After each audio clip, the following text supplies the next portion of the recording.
don't be surprised if you see a little bit of something from War 2 coming very soon.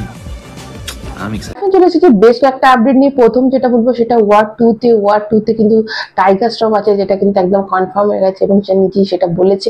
এবং এর সাথে কিন্তু জন আব্রাহামকে আমরা দেখতে পাবো, তার বেশ স্টার কাস্টটা কিন্তু অনেক বড় আস্তে আস্তে বাড়ছে।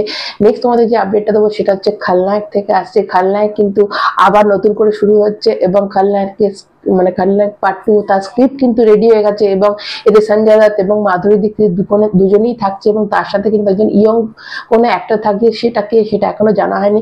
কিন্তু দেখো এটা যদি মানে এটা ভাবতে খুব ভালো লাগে যে সন্দীপ রেড্ডি বাংলা যেরকম করে ছেলেদের প্রেজেন্ট করে, সেখানে যদি সঞ্জয় দত্তের সাথে একটা সিনেমা করে, এই খলনায়কটা যদি সন্দীপ রেড্ডি বাংলা করতে, তাহলে মানে একটা অন্য ধরনের সিনেমা তৈরি হতো। মানে এটা আমি চাই যে কোনোদিন যেন সন্দীপ রেড্ডি বাংলা এবং আমাদের খলনায়ক যে মানে খলনায়ক নাম হলেই আমাদের একজনের কথাই মনে আছে, সেটা হচ্ছে আমাদের সঞ্জয় দত্তের সাথে যেন কোনোদিন একটা এরকম সিনেমা করে। সন্দীপ রেড্ডি বাংলা যেরকম করে সিনেমা করে, যেখানে যেরকম করে তার ছেলেদের মানে হিরোকে প্রেজেন্ট করে, সেরকম যেন একটা সিনেমা করে, দারুণ জমে যাবে।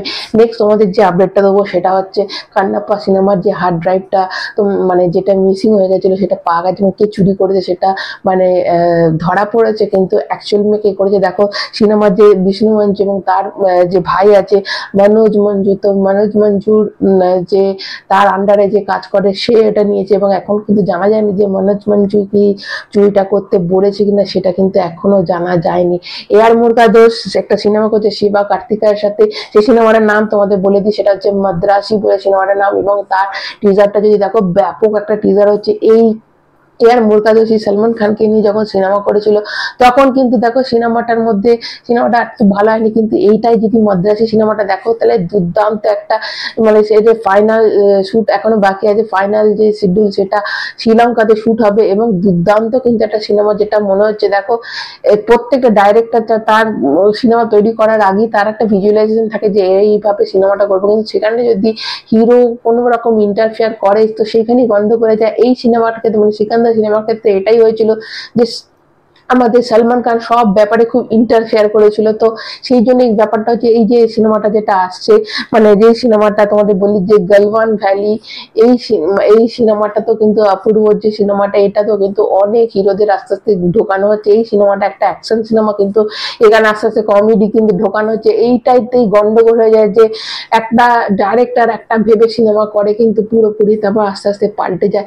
তো তোমাদের এটাই বলে দিচ্ছে গালওয়ান ভ্যালির পর সলমান খানের নেক্সট যে সিনেমাটা আছে এটা ব্যাপক একটা সিনেমা আসছে, এটা একটা অ্যাকশন থ্রিলার সিনেমা আসছে এবং যেটা ডাইরেক্টর তোমাদের বলে দিই সেটা হচ্ছে মহেশ নারায়ণ মালায়ালাম সিনেমার ডাইরেক্টর। এবং তোমরা যদি মহেশ নারায়ণ কে তাহলে অবশ্যই গুগল করে নিতে পারো, একটা খুব বিশাল নামী একজন ডাইরেক্টর এবং তার আন্ডারে সলমান খানের সিনেমাটা করবে।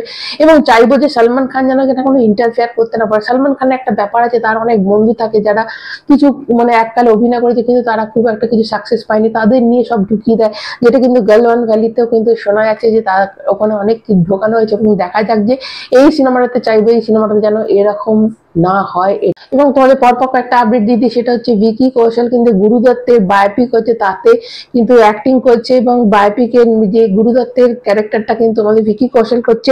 তারপর তোমাদের বলে দিই যে রাজ মেহতা একটা সিনেমা করছে লাগ যা গালে, যেখানে আমাদের জাহ্নবী কাপুর এবং টাইগার শ্রফকে দেখা যাবে এবং এইটা কিন্তু করণ জোহার প্রডিউসার। এবং এই সিনেমাটা এই বছরে কিন্তু শুরু হবে, এই বছরের শেষের দিকে কিন্তু সিনেমাটার শুটটা শুরু হবে। এবং বাগি 4 এর যে টিজার সেটা কিন্তু হাউসফুল 5 এর সাথে অ্যাটাচ হয়ে আসবে, মানে হাউসফুল 5 যখন হলে চলবে তখন কিন্তু বাগি 4 এর টিজার দেখানো হবে।